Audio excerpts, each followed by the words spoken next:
네, 일본이 수출 규제를 하면서 그 근거로 한국이 북한에 불화수소 뭐 이런 것들을 반출을 했다, 뭐 이런 음모론 같은 것들이 일본 쪽에서 제기가 됐습니다. 그런데 알고 보니까 일본에서 오히려 과거에 불화수소 같은 전략 물자가 밀수출된 것, 이것이 확인됐습니다. 우리는 수출이 된 게 아니라 그걸 적발한 숫자였거든요. 이게 뭐 적반하장도 아니고요. 자, 이 자료를 발굴해서 공개한 국회 국방위원회 소속 하태경 바른미래당 의원 연결돼 있습니다. 안녕하세요. 예, 안녕하세요. 하태경입니다. 네, 일단 이 자료 출처라든가 이거부터 먼저 좀 살펴보죠. 예, 이거는 어느 나라나 이제 전략물자, 네, 대량 살상 무기에 이제 전용될 수 있는 전략물자 수출을 통제하고 네. 이걸 또 데이터 수집하는 기관이 있어요. 예. 한국에도 있고요. 예. 그래서 이게 이제 일본에 있는 그 기관인데 이제 네. 안전보장무역 정보센터라고 하는 기관이고, 여기서 이제 자료를 발간하고 네. 일본의 유일한 기관이죠. 이제 형태는 NGO인데 예. 이제 정부에서 이제 일종의 뭐 방관 반민이라고 해야 되나요? 그런 형태의 조직입니다. 여기에 그러니까 일본에서 북한으로 넘어간 어떤 전략 물자들의 어떤 현황들이 있었다는 거죠. 그렇죠. 제가 입수한 건 2013년까지인데 96년부터 예. 실제로 북한으로 넘어간 거가 대부분이었고요. 한 30여 건 정도 확인을 했습니다. 30여 건이요? 예, 제가 확인한 것만. 예. 좀 구체적으로 조금 말씀을 해주시죠. 어떤 물자가 넘어간 것인지. 예, 뭐 몇 가지 사례를 말씀드리면은, 예를 들어서 불화수소 있잖아요. 논쟁이 됐던 불화수소는 여기 딱 자료에 나와요. 이제 화학 무기에 쓰인답니다. 살인의 원료로 쓰인답니다. 살인 테러가 있었잖아요. 예, 가스 말하는 거죠. 네. 살인 가스. 예. 그래서 이제 처벌도 받았어요. 이 기업이. 예. 이 자료에 보면은 이 밀수출한 기업 이름하고. 네. 처벌 내용까지 다 나오고요.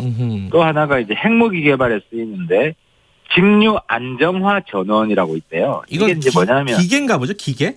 그렇죠. 그러니까 무기 개발하면 전압이나 전류가 불안정하면 안 되잖아요. 성능에 손상을 주니까. 그런데 이제 전류를 한꺼번에 많이 부하가 걸리면 전압 전류가 보통 불안정해지기 때문에 이걸 딱 고정시키는 장치가 이 장치인가 봐요. 네. 그래서 이거는 이제 태국을 경유해서 북한에 넘어갔다. 그러니까 처음부터 북한을 목적지로 수출을 한 건데 걸리니까 제3국을 경유한 거죠. 네네. 뭐 다 이런 식이에요. 그래서 뭐 또 주파수 변환기라고 있는데요. 핵무기 개발에 이용되는 건데. 그래요. 2004년에 이건 중국을 경유해서 북한으로 넘어갔다. 이래서 뭐 제일 강하게 처벌받은 데는 징역 한 4년 정도 받고요. 네. 뭐 벌금도 우리 돈으로 한 5억 뭐 이렇게 받은 내용들이 나옵니다. 근데 잘 이해가 안 되는 게, 그럼 이게 이제 안전보장무역정보센터라는 그 반민 반관 단체에서 현황을 파악했다는 거는 당연히 일본 정부는 이 현황을 갖고 있었다는 얘기잖아요. 그렇죠. 그럼에도 불구하고 우리한테 북한에 뭔가를 계속 뭐 밀수출하고 있다는 그런 뉘앙스를 풍기면서 음모론을 제기했다는 게, 이게 상식적으로 이해가 잘 안 돼요. 우린 너무 만만하게 본 거죠. 이제 두 가지인데요. 우리 너무 우습게 본 게 하나 있고요. 또 하나는 이제 한국이 이 대북 제재를 소홀히 한다, 불철저하게 한다. 네네. 그래서 한국 쪽으로 이 전략물자가 넘어가면 북한하고 관계를 믿을 수가 없다. 이제 이런 이미지를, 한국은 믿을 수 없는 나라라는 이미지를 계속 이제 축적을 해서 자기들의 이제 경제 제재, 수출 제재를 정당화하려는 그런 의도인 거죠. 예. 그런데 이제 그러니까 일본 쪽에서 우리한테 문제 제기를 한 거는 사실은 수출되기 전에 적발한 건수잖아요. 그렇죠. 근데 지금 하태경 의원께서 발굴한 자료는 직접 밀수출이 이루어진 건수잖아요. 이거 완전히 차원이 다른 건데. 그게 중요하죠. 그러니까 어쨌든 이 자료가, 일본이 자료를 한국에 전략물자 관리에 대한 자료를 공개해줬기 때문에 네네. 전 세계는 한국과 일본을 비교할 수 있게 된 거잖아요. 예, 그러네요. 보니까 일본이 더 믿을 수 없는 국가다, 못 믿어온 국가다. 그래서 일본의 이런 주장은 억지다 하는 저는 어쨌든 제가 공개한 자료의 의미가 그런 홍보 효과를 충분히 거두었고 일본의 부당성을 알릴 수 있는 좋은 자료라고 생각합니다. 아 근데 이거는 좀 곁다리 얘기긴 한데 어떻게 자료를 발굴하시게 된 겁니까? 예, 뭐 우리 이 직원들 중에 이제 파워레인저급이 많죠. 구글 신의 도움을 받아서. 그러니까 이게 사실은 막 이렇게 뭐 기밀 자료처럼 감춰놓은 자료도 아니라는 거잖아요, 일본에서. 그죠? 그게 뭐 일각에서는 어떤 정보기관이 줬다, 이 절대 아니고요. 누구나 찾을 수 있는 건데, 애국심이 더 강하다. 보좌관이 찾은 거군요. 예, 그렇습니다. 그 보좌관 이름 알 수 있습니까? 칭찬을 해드리고 싶어가지고요. 윤 씨입니다, 윤 씨. 윤 보좌관님. 칭찬 많이 해드립니다. 칭찬해드립니다. 이게 사실은 지금 국면에서 굉장히 중요한 자료였고 타이밍이 굉장히 좋지 않습니까, 그죠? 그렇습니다. 그렇기도 하고요. 자, 그런데 이제 궁금한 거는 2013년까지 수출된 자료라고 하는데 밀수출된 자료라고 하는데 그 이후에는 그러면은 일본에서 없었을까라는 약간 의문은 들어요. 요거는 뭐 지금까지 파악은 안 되겠지만 어떻게 보십니까? 이건 이제 우리가 일본의 약점을 잡았기 때문에 네네. 한국 정부가 우리는 다 공개했거든요. 2014년 이후도. 그래서 일본도 똑같이 공개해라. 누가 더 부실한가 한번 보자. 해서 좀 강하게 압박할 수 있는 카드라고 보이고요. 그리고 일본도 공개하라고 미국 쪽으로 한 쿠션 이제 받고 일본에 압박을 넣고 그래서 우리가 더 철저하게 관리하고 있다. 왜냐하면 이 명분이 깨지면 일본의 이 경제 보복 명분이 사라지는 거예요. 그렇죠. 지금 뭐 다른 소리 하다가 뭐 신뢰관계 뭐 이런 얘기 하다 결국은 안보 문제를 걸었잖아요, 그죠? 그렇죠. 안보 문제를 걸어야 이제 수출 제재하는 게 명분이 서기 정당성이 확보되기 때문에 그래서 이걸 깨는 게 굉장히 중요한 겁니다.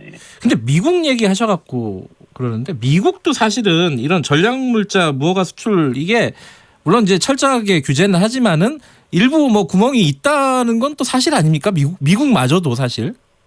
그러니까 기업은 사실 애국심보다는 이익이 우선이다 보니까 돈 된다 그러면 이제 법을 피해서 수출하고 싶어 하는 그 있잖아요. 그렇죠. 이윤을 추구하는 마음이 더 크죠. 그렇죠. 전 세계가 다 그런데 그걸 국가가 얼마나 철저하게 통제하냐 이게 핵심인데요. 일본이 굉장히 부실한 거고 미국 내에서도 기업들은 많이 있겠죠. 그런 걸 시도하는. 내가 미국은 아무튼 뭐 처벌이 굉장히 좀 강할 거라고 봅니다만은 지금 우리가 미국과 싸우려는 거 아니기 때문에. 근데 그렇게 얘기는 할 수 있을 것 같아요. 아니 우리한테 지금 그것 때문에 수출 규제를 한다 그러면 전략물자 밀수출 때문에 그럼 미국도 수출 규제를 해라 공정하게 이렇게 얘기를 할 수 있지 않을까라는 생각은 좀 들어요. 그게 노리는 효과인 겁니다. 그러면 일본에도 똑같이 일본도 미국이나 심지어 뭐 중국하고 관계가 있지 않습니까? 그렇죠.